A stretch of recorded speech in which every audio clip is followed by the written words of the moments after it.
अच्छा करेज में कैसे उनका रूप रूपवान चाहिए,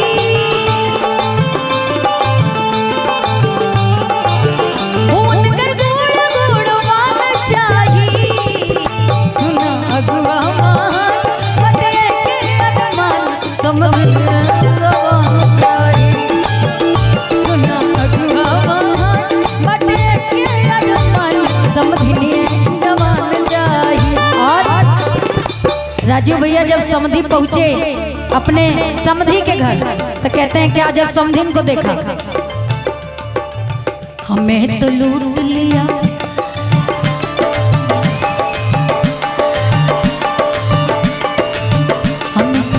हमें तो लूट लिया मिलके हुस्न वालों ने। अच्छा कितने रंगदार वो समधी रहे होंगे हा?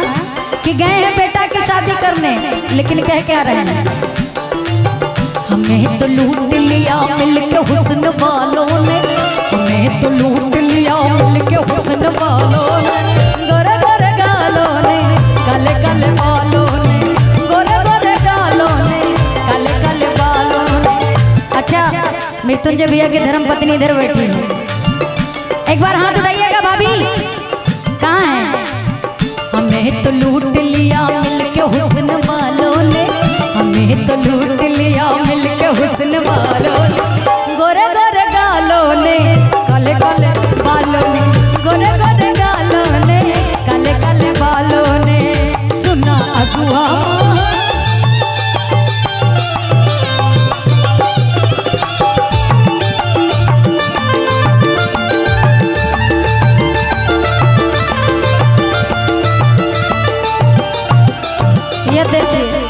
ऐसे ही समझे रहे होंगे उस टाइम। मुकेश भैया तनी उन्हें समझी पे नजर जाए तो दिखाइएगा वैसे ही है ना। हाँ कहा तारे ना चाहिए हमारा के कूलर और टीवी, पढ़ा लिखा चाहिए हमारा बबुआ के बीबी।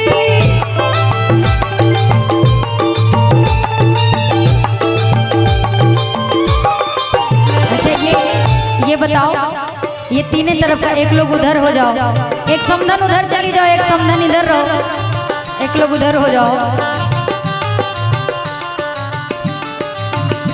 लेकिन अगुआ भी बड़ा चालाक होता है। राजू भैया अगुआ क्या जवाब देता है कि हमको पहले नहीं पता था कि आपका ऐसा ऐसा डिमांड होगा कि आपको दहेज नहीं चाहिए लेकिन समधिन चाहिए। अगुआ ने क्या जवाब दिया, तुम तो धोखेबाज हो, वादा करके भूल जाते हो, तुम तो धोखेबाज हो, वादा करके भूल जाते हो। रोज रोज तुम जो सनम ऐसा करोगे, रोज रोज तुम जो सनम ऐसा करोगे, और हम जो रूठ जाएंगे तो हाथ मलोगे। समधी भी कहने लगा कि देखिए अगुआ जी, अच्छा मिजाज बना था, कहने लगा कि देखो हमको क्या पता था कि हमारे बेटे के ससुराल में इतनी सुंदर सुंदर समधिन मिल जाएंगे।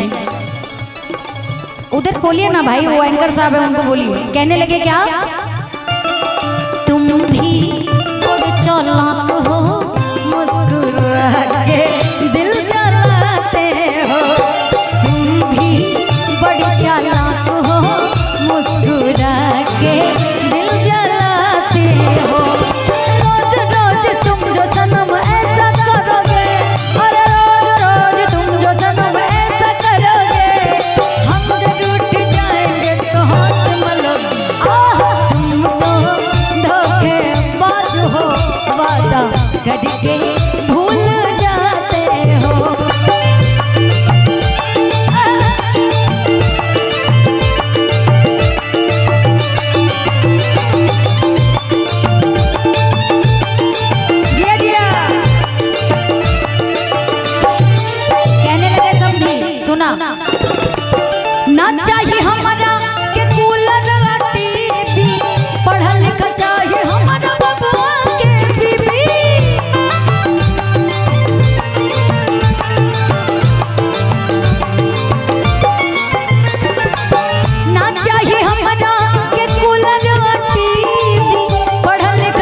आवा अरे सुना अगुआ महान बटे समझ नहीं आया।